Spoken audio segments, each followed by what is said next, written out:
மகாராஷ்டிரா மற்றும் ஜார்க்கண்ட் மாநிலத்தினுடைய சட்டமன்ற தேர்தல் முடிவுகள் வெளியாகி இருக்கிறது.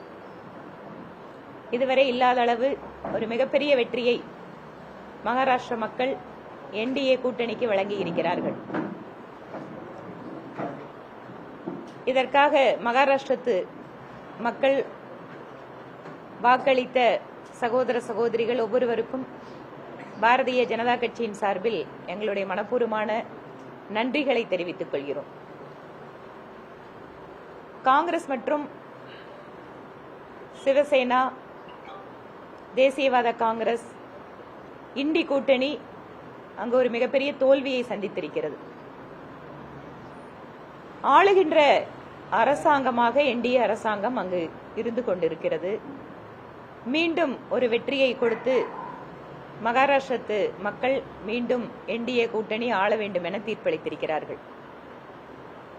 பாரத பிரதமர் நரேந்திர மோடி அவர்களுடைய வளர்ச்சி திட்டங்கள் மற்றும் மகாராஷ்டிர மாநில என்டிஏ அரசினுடைய மக்கள் நலன் சார்ந்த திட்டங்கள், குறிப்பாக ஏழைகள், விவசாயிகள், பெண்கள் இவர்களுக்கென முன்னெடுத்த பல்வேறு திட்டங்களினால் எங்களுடைய ஆட்சி என்பதும் மீண்டும் ஒரு பிரம்மாண்டமான வெற்றியை பெற்று ஆட்சி அமைக்க அவர்கள் அந்த வாய்ப்பினை எங்களுக்கு கொடுத்திருக்கிறார்கள்.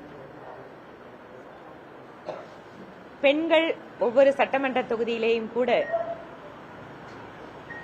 ஆண்களை விட அதிகமான ஆர்வத்தோடு வந்து வாக்களித்ததை தேர்தல் தினத்தன்றே நாங்கள் பார்த்தோம். களத்தில் இருந்த எங்கள் கட்சியினுடைய தொண்டர்கள் எல்லாம் மிகுந்த நம்பிக்கையில் இருந்தார்கள். ஏன், நான் மகாராஷ்டிரா மாநிலத்தினுடைய தேர்தல் பிரச்சார கூட்டங்களுக்கு செல்கின்ற பொழுது கூட பெண்களிடையே ஒரு மிகப்பெரிய மாற்றம் தெரிகிறது. ஆர்வத்தோடு எப்படி கலந்து கொள்கிறார்கள், அவர்களுடைய நம்பிக்கை எப்படி வெளிப்படுத்துகிறார்கள் என்பதையெல்லாம் களத்திலே பார்த்தோம். அந்த நம்பிக்கை என்பது பொய்த்து போகாமல் மிகப்பெரிய வெற்றியை, குறிப்பாக அதிக அளவு பெண்கள் வாக்களித்த காரணத்தால் எங்களுக்கு வந்து இந்த வெற்றி மிக ஒரு பிரமாண்டமான வெற்றியாகவும் மாறியிருக்கிறது. ஜார்க்கண்ட் மாநிலத்தில் எங்களுடைய கூட்டணி என்பது அங்கு பெரும்பான்மை பெறவில்லை. இன்னைக்கு இப்போது வரைக்கும் வந்திருக்கக்கூடிய தகவல்கள் அப்படிங்கிறது எங்களுக்கு குறைந்த இடங்கள் தான் கிடைத்திருக்கிறது. மக்களுடைய தீர்ப்பை நாங்கள் வரவேற்கிறோம். ஜார்க்கண்ட் மாநிலத்திலே குறிப்பாக அங்கு முதலமைச்சராக இருக்கின்றவர் சிறைக்கு செல்கின்ற அளவு அவர் மீதான குற்றச்சாட்டுகள், ஊழல் தொடர்பாக அரசாங்கத்தினுடைய அமைச்சர்கள் மீது பல்வேறு வழக்குகள் இருக்கின்ற சூழ்நிலையில் கூட ஜார்க்கண்ட் மாநிலத்து மக்கள் அங்கு அவர்களுக்கு திரும்பவும் ஒரு வாய்ப்பு கொடுத்திருக்கிறார்கள். அடுத்து வரக்கூடிய காலங்களில் ஜார்க்கண்ட் மக்களுடைய நம்பிக்கையை பெறுவதற்கு நாங்கள் முயற்சி செய்வோம். மகாராஷ்டிர வெற்றி என்பது வெகு வேகமாக வளர்ந்து கொண்டிருக்கக்கூடிய இந்த நாட்டினுடைய பொருளாதார முன்னேற்றத்திற்கு மிகப்பெரிய உந்து சக்தியாக இருக்கக்கூடிய ஒரு மாநிலம். தொழில்துறையிலேயும் சரி, அடிப்படை கட்டமைப்பு வசதிகளை உருவாக்குவதிலும் சரி, அங்கு இருக்கக்கூடிய மகாராஷ்டிரா அரசு பல்வேறு முன்னெடுப்புகளை எடுத்தார்கள். நாட்டிலேயே முதன்முறையாக கடலுக்கு நடுவே பாதை அமைத்தது, சீலைன். குறிப்பிட்ட மிக குறைந்த காலகட்டத்தில் கிட்டத்தட்ட 1.5 மணி நேரம் மும்பையை சுற்றி கொண்டு வரக்கூடிய போக்குவரத்து எல்லாமே அந்த சீலைன் காரணமாக 20 நிமிஷத்தில் போகக்கூடிய அளவிற்கு அங்கு மாற்றம் நடந்தது. இன்று வெளிநாடுகளில் மிக பிரபலமான இருக்கக்கூடிய நகரங்களில் இருக்கக்கூடிய அடிப்படை கட்டமைப்பு வசதிகள் எல்லாம் மும்பையிலே உருவாக்கப்பட்டு கொண்டு வந்தது. இது நகரம் சார்ந்து மட்டுமல்ல, கிராமப்புறங்களில் இருக்கின்ற விவசாயிகளுக்கு கூட அங்கு அவர்களுடைய குறிப்பாக விதர்பா பகுதியிலே பன்னெடுங்காலமாக அங்கு இருக்கக்கூடிய விவசாயிகளுக்கு சந்திக்கக்கூடிய பிரச்சனைகள் என்பது அதிகம். ஒவ்வொரு பகுதிக்கும் தனித்தனியாக முக்கியத்துவம் கொடுத்து மகாராஷ்டிரத்தினுடைய என்டிஏ அரசு ஒவ்வொரு குறிப்பிட்ட பிரிவு சார்ந்த மக்களுக்கென தேவைகளை கண்டறிந்து கொண்டு அவர்களுக்கென்று திட்டங்களை வழங்கி இருக்கிறது. அதிலும் முக்கியமாக லால்டி பெகன் யோஜனா என்கின்ற பெண்களுக்கு மாதம் உதவித்தொகை கொடுக்கின்ற ஒரு திட்டம். இன்று நாட்டிலே பல்வேறு மாநிலங்களில் இந்த திட்டம் அமல்படுத்தப்பட்டாலும் கூட மகாராஷ்டிரத்திலே பெண்களிடையே ஒரு மிகப்பெரிய வரவேற்பினை பெற்றிருக்கிறது. பெண்களுக்கு என்று அவர்களுடைய பாதுகாப்பிற்கு பினான்சியல் அசிஸ்டன்ஸ் ஸ்கீம் மட்டும் கிடையாது. அங்கு அவர்களுடைய பாதுகாப்பு, சட்டம் ஒழுங்கு, இளைஞர்களுக்கென தனியாக கிளஸ்டர்களை உருவாக்கி சிறப்பு திட்டங்களை அமல்படுத்தியது என பல்வேறு காரணங்களால் மகாராஷ்டிரா அரசுக்கு இருந்த அந்த அரசின் மேல் இருந்த நம்பிக்கையை மீண்டும் மக்கள் உறுதிப்படுத்தி இருக்கிறார்கள். இடைத்தேர்தல்களில் கூட பிஜேபி அதிகமான வெற்றிகளை பெற்றிருக்கிறது. உத்தரகாண்ட் மாநிலத்திலே எங்கள் மாநில மகளிர் அணி தலைவி கேதார்நாத்தினுடைய எம்எல்ஏவாக வெற்றி பெற்றிருக்கிறார். இன்னும் உத்தரப்பிரதேசத்தில் இருக்கின்ற தொகுதிகளில் எல்லாம் பிஜேபி வெற்றி பெற்றிருக்கிறது. பாரதிய ஜனதா கட்சியினுடைய செயல்பாடுகளுக்கு மக்கள் தொடர்ந்து அங்கீகாரம் கொடுத்துக் கொண்டே இருக்கிறார்கள். அந்த நம்பிக்கையை தக்க வைப்பதற்காக தொடர்ச்சியாக மக்கள் பணிகளில் பாரதிய ஜனதா கட்சி ஈடுபடுத்திக் கொள்ளும். இப்போது கட்சியினுடைய உட்கட்சி தேர்தல்கள் நடந்து கொண்டிருக்கிறது.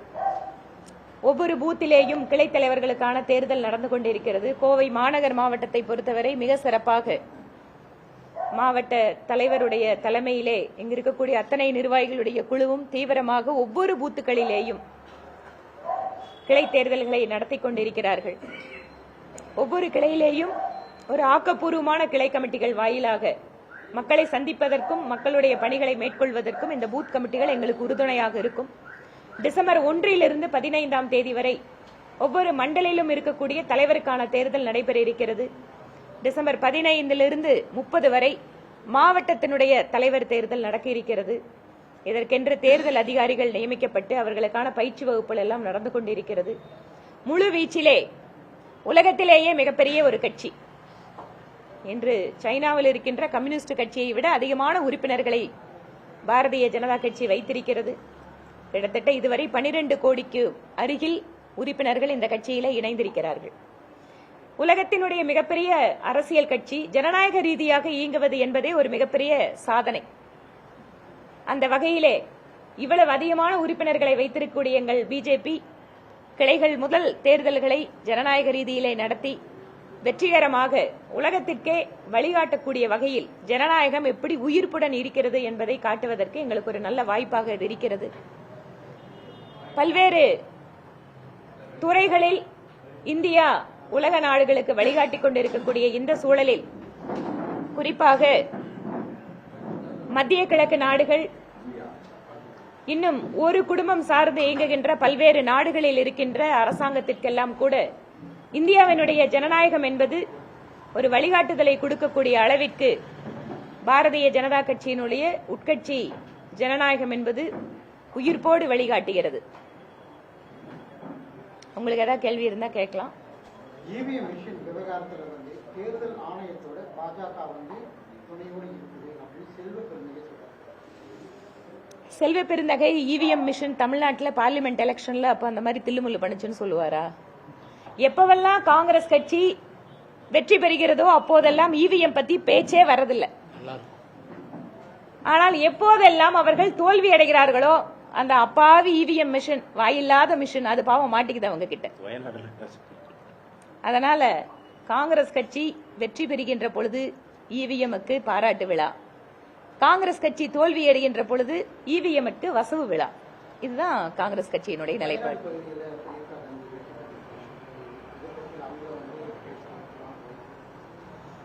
வயநாடு தொகுதியில டெல்லியிலிருந்து வந்து ஒரு தலைவர் அந்த பகுதியில் வந்து போன முறை நின்னாரு.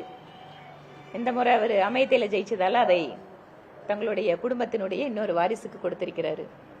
காங்கிரஸ் கட்சியினுடைய வாரிசு அரசியலுக்கு அந்த தொகுதி இன்னொரு உதாரணமாக இருக்கிறது. அதை தாண்டி அதில் சொல்றதுக்கு ஒன்றும் இல்லை.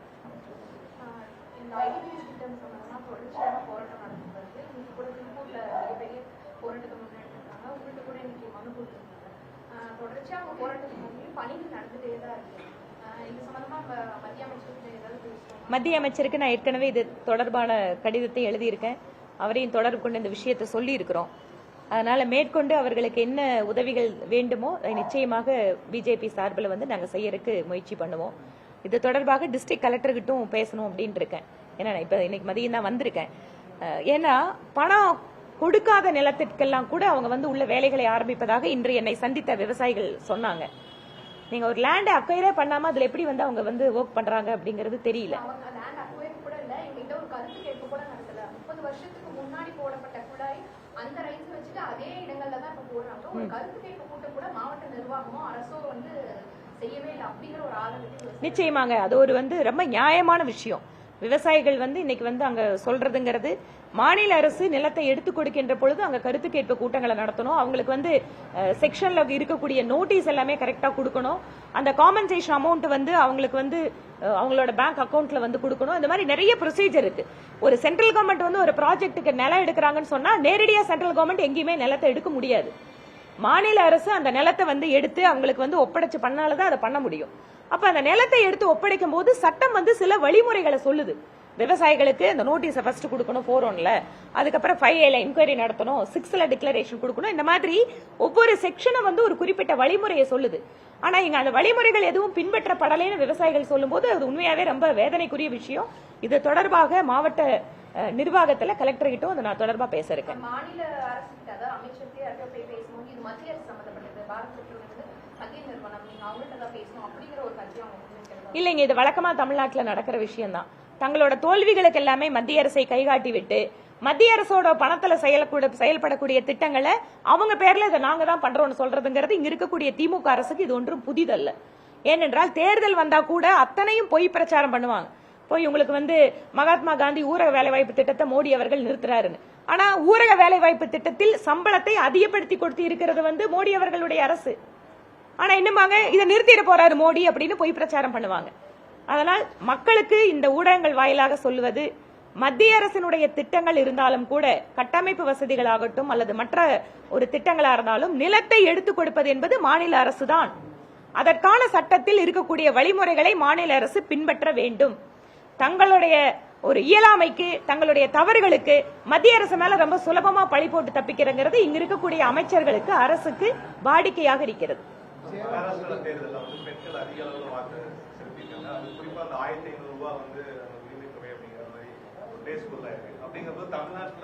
வரக்கூடிய தேர்தலில் வந்து அனைத்து கட்சிகளுமே வந்து அந்த மகளிர் உரிமையோ பெண்களுக்கான தொகையை வந்து கையில் இருக்க வாய்ப்பு.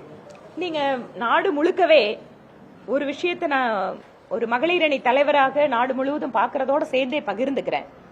அரசியல் கட்சிகள் தங்களோட தேர்தல் அறிக்கையில இப்போது மகளிருக்கு மிகுந்த முக்கியத்துவம் கொடுத்து கொண்டிருக்கிறார்கள்.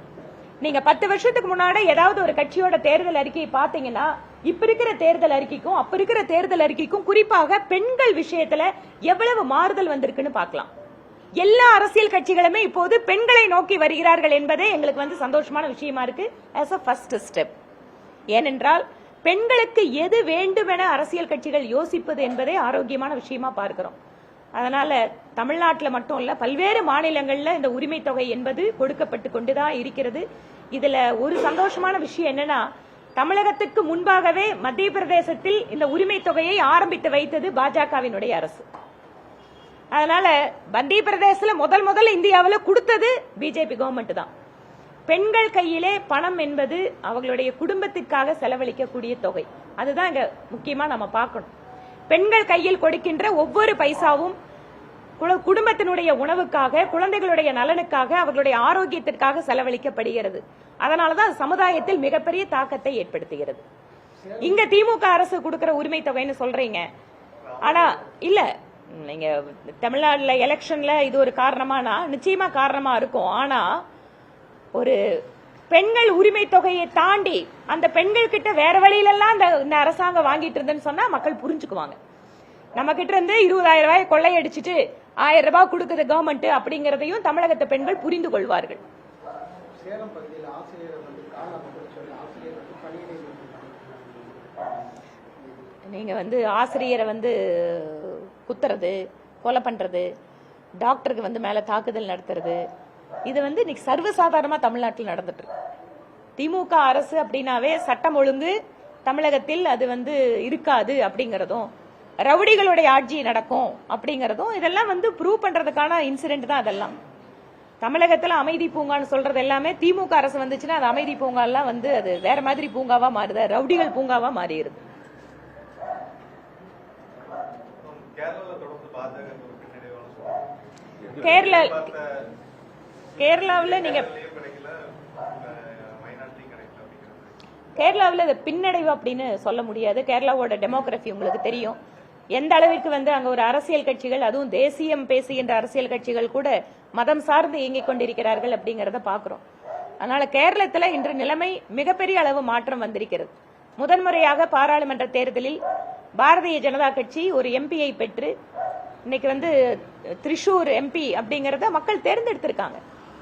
இன்றைக்கு அதிகமான வாக்கு சதவீதம் நிறைய தொகுதிகளை கொடுத்திருக்காங்க.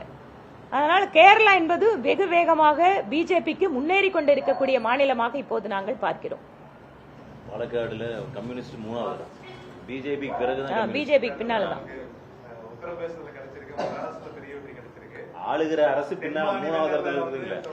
தென் மாநிலங்கள்ல பிஜேபி இப்போதுதான் வளர்ந்து கொண்டிருக்கிறது. நான் ஒன்னும் மாற்றமா சொல்லல. நாங்க இங்க ஆளுங்கட்சியா இருந்தோம்னு எங்க சொல்றதுக்கு எங்களுக்கு இல்ல. கர்நாடகத்தை தாண்டி மீது எல்லா மாநிலங்களிலேயும் எங்களுடைய வாக்கு சதவீதத்தை நாங்கள் உயர்த்தி கொண்டே இருக்கிறோம். அது நம்பிக்கை அளிக்கக்கூடிய விதத்தில் இந்த வாக்கு சதவீதம் உயர்ந்து கொண்டிருக்கிறது. அதனால் தென்னிந்தியாவிலே வருங்காலம் என்பது பாரதிய ஜனதா கட்சிக்கு தான். அதுல எந்த மாற்றமும் கிடையாது. காலம் வேண்டுமானால் மாறுபடலாம், ஆனால் என்றாவது ஒரு நாள் தென்னிந்தியா முழுமையும் அத்தனை மாநிலங்களிலேயும் பிஜேபி ஆட்சி அமையப் போவது என்பது உறுதி. நாடாளுமன்றத்தில் கனிமொழி அவர்கள் பேசும்போது கர்ஜினி மொழி அப்படின்னு முதல்வர் சொல்லியிருக்கிறார். கனிமொழி நானும் மீடியாக்கள்ல பார்த்தேன். மாநிலத்தினுடைய முதலமைச்சர் எம்பிக்களுக்கு கடுமையாக பேச வேண்டும் என உத்தரவிட்டிருக்காரு அப்படின்னு. கடுமையா பேசுறதுல நாங்க எதிர்கொள்வதற்கு தயார். ஆனால் மாநிலத்தினுடைய முதல்வர் இன்னொரு அறிவுரை சொல்லி இருக்கணும். பொய்யா பேசாதீங்கன்னு சொல்லி இருக்கணும். இந்த எம்பிக்கள் பேசுறது எல்லாமே பொய். அதற்கு பதிலளித்து எங்களோட நல்ல வேளை தமிழ் தெரிஞ்சவங்க அமைச்சர் இருக்காங்க. அதனால தமிழ்லயே அமைச்சரும் பதிலும் சொல்றாங்க. எத்தனை விஷயங்கள் எல்லாம் எடுத்து வச்சாங்க திமுக எம்பிக்கள். அதற்கெல்லாம் எப்படி கடந்த கூட்டத்தொடரின் போது பதிலளித்தோம். ஜிஎஸ்டி நிலுவைத் தொகை வரல, தமிழ்நாட்டுக்கு தேவையான அளவு நிதியை ஒதுக்கல. இந்த மாதிரி அவர்களுடைய ஒவ்வொரு பொய் குற்றச்சாட்டுக்கும் பாராளுமன்றத்தில் நாங்கள் தகுந்த பதிலை அளித்துக் கொண்டிருக்கிறோம். ஆனால் நீங்கள் கடுமையாக பேசுங்கள், எதிர்ப்பாக பேசுங்கள், அதெல்லாம் உங்களுக்கு மக்கள் கொடுத்திருக்கக்கூடிய அதிகாரம். ஆனால் தயவு செய்து பொய்யாக பேசாதீர்கள் என்பதையும் மாநிலத்தினுடைய முதல்வர் எம்பிக்களுக்கு சொல்லி இருக்க வேண்டும். பேரிடர் நிதி பற்றி சொல்லியிருக்காங்க. யானை பசிக்கு சோழப்பொறி அப்படிங்கிற மாதிரி தொடர்ந்து மத்திய அரசு தமிழகத்தை வஞ்சிக்கிறது அப்படின்னு சொல்லி ஒரு அறிக்கையை கொடுத்தாரு. தமிழகத்துக்கு எந்தெந்த திட்டங்கள்ல எவ்வளவு நிதி ஒதுக்கப்பட்டிருக்கிறதுங்கையும் பார்லிமெண்ட்ல எங்களோட அமைச்சர்கள் சொல்லிட்டு இருக்காங்க. ஆனா அதையெல்லாம் பாக்குறதுக்கு முதலமைச்சர் அவர்களுக்கு நேரம் இருக்கான்னு தெரியல. ஆனாலும் கூட சட்டத்தின்படி வரையறைக்கு உட்பட்டு ஒவ்வொரு மாநிலத்திற்கும் எந்த அடிப்படையில் இழப்பீடுகள் கொடுக்கப்படுகிறதோ அதிலிருந்து ஒரு சிறிதளவு கூட மாறாமல் மத்திய அரசு தமிழகத்திற்கு உதவி செய்து கொண்டிருக்கிறது.